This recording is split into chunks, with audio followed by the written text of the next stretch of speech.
अगर आपसे पूछा जाए कि ये जो फंक्शन दे रखा है f x equal to x x greater and equal than zero x square x less than zero किस पॉइंट पर कंटिन्यूअस है, तो कैसे आप निकालेंगे, वो पॉइंट कैसे फाइंड करेंगे जिस पर ये फंक्शन कंटिन्यूअस है। देखिए बिल्कुल इजी तरीका, आप जब कभी इस तरीके का फंक्शन आए और पूछे कि वो किस पॉइंट पर कंटिन्यूअस है, संतत है, तो आप क्या करें, डायरेक्ट जो दोनों फंक्शन दे रखे हैं आप इन फंक्शन को इक्वल कर लें और इक्वल करने के बाद में आप इसे सोल्व कर लें और इससे जो x की वैल्यू आती है उस x की वैल्यू पर वो आपके कंटिन्यूअस होगा। तो देख लीजिए ये फंक्शन आपके इसमें x इक्वल टू 0 और x इक्वल टू 1। अब क्योंकि यहाँ पर x दे रखा है आपके greater and equal than 0 x less than 0, तो उस कंडीशन में आपके ये फंक्शन x इक्वल टू 0 और 1 दोनों ही पॉइंट पर कंटिन्यूअस होगा। ये ऐसे तरीका है निकालने का, बिल्कुल सिंपल सा। और क्वेश्चन में अगर 1 नहीं दे रखा है तो 1 पर तो ये जो है, क्योंकि x 0 दे रखा है तो आप 1 को छोड़ भी सकते हैं, लेकिन x इक्वल टू 0 पर तो ये कंटिन्यूअस है ही और x इक्वल टू 1 पर भी ये कंटिन्यूअस है। लेकिन क्योंकि यहाँ कंडीशन दे रखी है इसलिए अपन x इक्वल टू 0 पर परफेक्ट कंटिन्यूअस मानेंगे। ये तरीका आपके लगभग क्या सभी जो भी क्वेश्चन आते हैं उसमें अगर x के लिए वो सोल्व हो पा रहा है तो उस कंडीशन में वो x की उस वैल्यू पर वो कंटिन्यूअस होगा। लेकिन अगर आपसे पूछा जाए कि ये फंक्शन f(x) किस पॉइंट पर डिफरेंशिएबल है, तो आप क्या करेंगे, पॉइंट निकालना है कि किस पॉइंट पर डिफरेंशिएबल है, कंडीशन दे रखी है। यहां पर आपको क्या करना है, जिस तरीके से आपने कंटिन्यूअस के अंदर x equal to x square किया था, ठीक है, कंटिन्यूअस के पॉइंट निकालने के लिए आपने तरीका यूज किया था, तो उस कंडीशन में आप डिफरेंशिएबल के लिए कुछ नहीं करना, डी बाई डी एक्स निकाल करके और इन्हें इक्वल कर लें। तो ये 1 इक्वल टू 2x, तो आप देखिए x इक्वल टू क्या आ रहा, 1/2, तो उस कंडीशन में ये x इक्वल टू 1/2 पर आपके डिफरेंशिएबल होगा। ठीक है, कहने का अर्थ क्या है कि हमें कंटिन्यूअस अगर निकालना है तो उस कंडीशन में तो आप दोनों को इक्वल करके x की वैल्यू निकाल लें, उस पर वो कंटिन्यूअस होगा। और अगर डिफरेंशिएबल का पता करना है तो दोनों का डेरिवेटिव निकाल करके आप उसको x की वैल्यू निकाल लें, उस पॉइंट पर वो फंक्शन डिफरेंशिएबल होगा।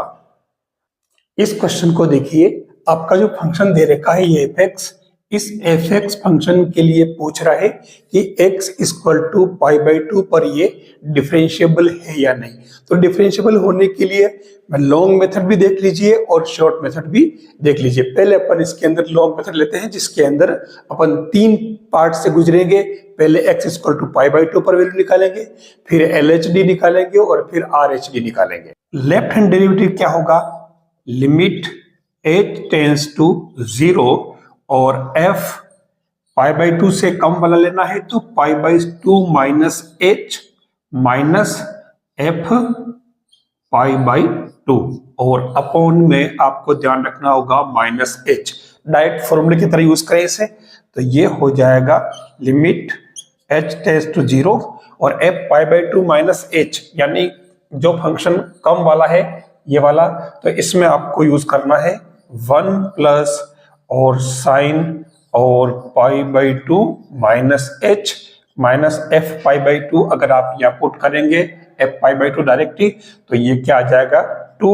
और नीचे आपके बन जाएगा माइनस का h। अब क्या हुआ, लिमिट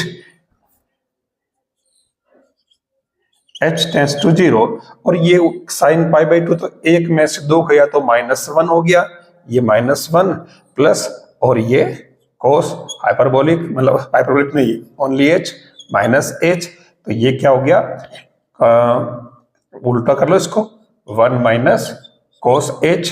अपॉन h। अब जब लिमिट ऐसे फाइंड करनी पड़ती है तो देखिए हम डायरेक्ट h की जगह वैल्यू पुट नहीं कर सकते, हमारे पास में अच्छा ऑप्शन है, यहाँ लिमिट वाले जैसे आती है तो ऐसे क्वेश्चन में आप उसको फॉर्मूले में कन्वर्ट करने के बजाय आप ऊपर नीचे अवकलन कर ले, डेरिवेटिव निकाल लें, तो ऊपर का डेरिवेटिव क्या होगा, मतलब DL हॉस्पिटल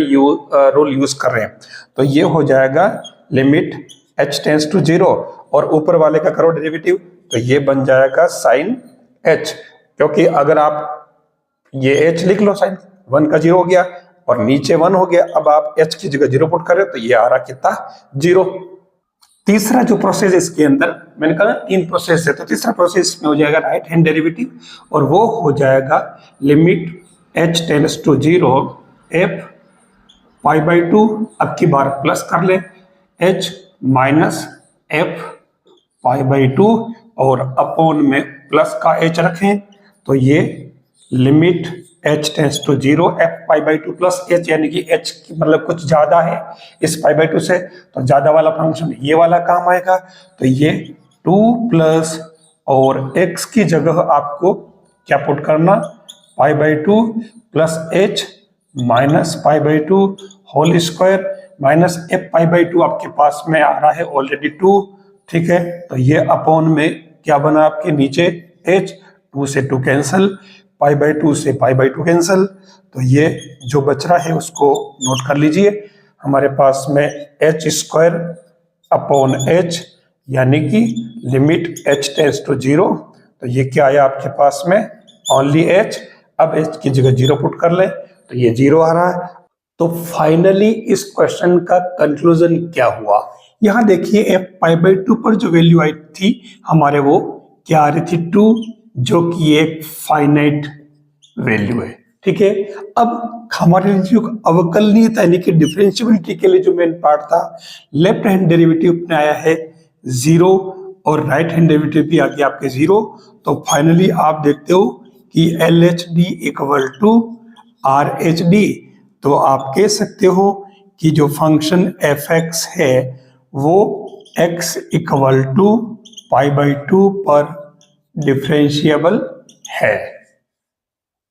यहां आपके फंक्शन दे रखा है gx equal to k root x plus 1 और mx प्लस 2, और दोनों के लिए x की जो अरेंज है वो दे रखी है कहां से कहां तक बिलोंग कर रहा। अब ये पूछ रहा है कि ये डिफरेंशिएबल तो है, अवकलनीय तो है, बट k प्लस m की वैल्यू क्या होगी। अब देखिए मैंने जो का सिस्टम बताया, अगर कंटिन्यूअस है